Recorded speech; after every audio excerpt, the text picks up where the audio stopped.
Hi friends, அனைவருக்கும் இனிய புத்தாண்டு நல்வாழ்த்துக்கள். ஸோ 2026 நிறைய நல்ல விஷயங்கள் எல்லார் லைஃப்லையும் நடக்கணும் அப்படின்னு சொல்லிட்டு இந்த வீடியோக்குள்ளே போகலாம். எங்கே போயிட்டுருக்கோம் அப்படின்னு பார்த்தீங்கன்னா, சாந்தி காலனி ரோட்டில் போயிட்டுருக்கோம். நிறைய பேருக்கு பார்த்தாலே தெரிஞ்சிருக்கும். ஸோ அங்கே வந்து ஒரு சூப்பரான ரெஸ்டாரண்ட் தான் போயிட்டுருக்கோம். ஒரு சூப்பர் வெஜ் ரெஸ்டாரண்ட். ஆல்மோஸ்ட் கண்டுபிடிச்சிருப்பீங்க. ஸோ வாங்க அந்த சூப்பரான ரெஸ்டாரண்ட் என்ன ரெஸ்டாரண்ட் அப்படிங்கிறத பார்க்கலாம். ஸோ சாந்தி காலனி அப்படின்னாலே நிறைய ரெஸ்டாரண்ட்ஸ் இருக்குங்க. அதில் one of the famous restaurant தான் நம்ம அக்ஷயம் வெஜ் ரெஸ்டாரண்ட். ஸோ அக்ஷயமுக்கு தான் நம்ம இப்போ போயிட்டுருக்கோம். ஸோ ஒரு நாள் டின்னர் போகலாம் அப்படின்னு சொல்லிட்டு கிறிஸ்மஸ் டைமில் போயிருந்தோம். ஸோ அந்த வீடியோ தான் இன்றைக்கி நம்ம அப்லோட் பண்ண போகிறோங்க.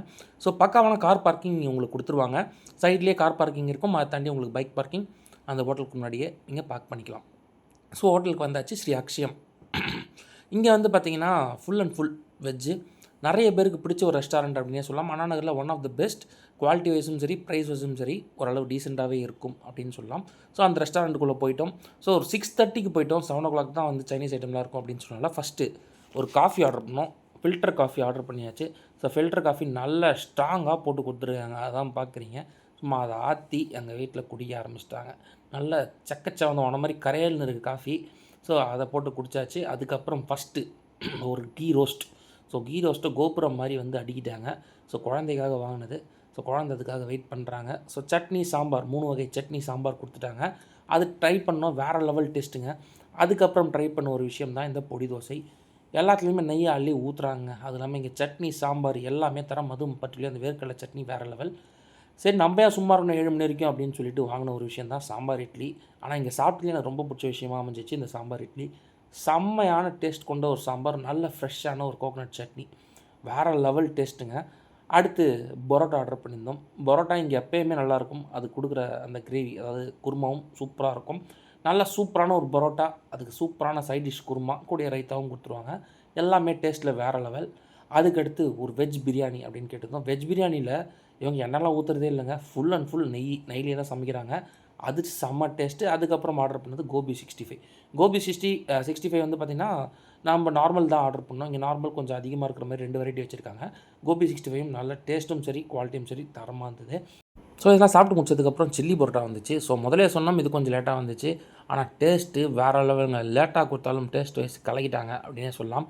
செம்ம டேஸ்ட்டு, குவான்டிட்டி ஓரளவு டீசெண்டாகவே இருந்தது. ஸோ இதுவும் எக்ஸலண்ட்டான ஒரு ஃபுட்டு. அதுக்கப்புறம் பன்னீர் டிக்கா ஆர்டர் பண்ணியிருந்தோம். நிஜமாக சொல்கிறேன், பன்னீர் டிக்கா அந்த பன்னீர் ரொம்ப ஃப்ரெஷ்ஷாக இருந்தது. மசாலாலாம் ரொம்ப அதிகமாக போடலாமல் கம்மியாக, அதாவது சப்டிலாக போட்டுருந்தாங்க மசாலா. அதுக்கு ஒரு க்ரீன் சட்னியும் கொடுத்துட்றாங்க. பன்னீர் டிக்கா ஒரு டீசெண்டான பன்னீர் டிக்கா. ரொம்ப நல்லாவும் இல்லை, ரொம்ப சுமாராகவும் இல்லை. ஆனால் ஃப்ரெஷ் பன்னீர் கொடுத்தாங்க. அது பெரிய அட்வான்டேஜ். அதை தாண்டி நாங்கள் வந்து கிறிஸ்மஸ் டைமில் போனோம் அப்படிங்கிறதுனால அங்கே குக்கீஸு, அப்புறம் கேக்ஸ், இது மாதிரி எக்கச்சக்கமான வெரைட்டிஸ் இருந்தாங்க. அதை தாண்டி இங்கே எப்போ போனாலும் இந்த பிக்கிள்ஸ் வெரைட்டிஸ், பொடி வெரைட்டிஸ், ஸ்வீட்ஸு இதெல்லாம் எப்போயுமே அவைலபிளாக வச்சுருப்பாங்க. ஸோ நீங்கள் வாங்கினோம்னா இந்த மாதிரி விஷயங்கள்லாம் நீங்கள் அங்கே வாங்கிக்கலாம். எல்லாமே சூப்பராக இருக்கும். அதே மாதிரி ஒவ்வொரு நாள் ஒவ்வொரு மெனு ஸ்பெஷல் அப்படின்னு சொல்லலாம். நம்ம தேர்ஸ்டே போனதுனால தேர்ஸ்டே ஸ்பெஷல் மெனு அப்படின்னு ஒன்று வச்சுருக்காங்க. இது எல்லாமே அன்றைக்கி கிடைக்கும். எக்கச்சக்கமான வெரைட்டிஸ். பன்னீர் ஆம்லெட் ஒன்று கேள்விப்பட்டதே இல்லை, அதெல்லாம் அன்றைக்கி இருந்தது. ஸோ நம்ம ஆனால் ட்ரை பண்ணல. பட் ரெகுலரான விஷயங்கள். நூல் பரோட்டா இங்கே எப்போயுமே நல்லாயிருக்கும், ட்ரை பண்ணி பாருங்கள்.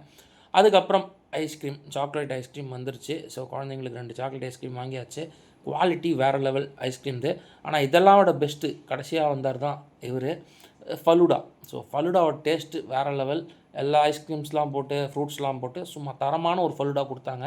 என்னை பொறுத்த வரைக்கும் அக்ஷயம் வெஜ் ரெஸ்டாரண்ட் வந்து ரொம்ப தரமான ஒரு ஃபுட்டு கொடுக்குறாங்க.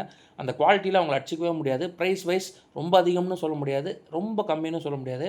பட் ஓரளவு நல்லாவே கொடுக்குறாங்க. கண்டிப்பாக நீங்கள் சென்னையில் இருந்தீங்கன்னா இந்த அக்ஷயம் ட்ரை பண்ணிவிட்டு எப்படி இருந்ததுன்னு சொல்லுங்கள். தேங்க்ஸ் ஃபார் வாட்சிங்.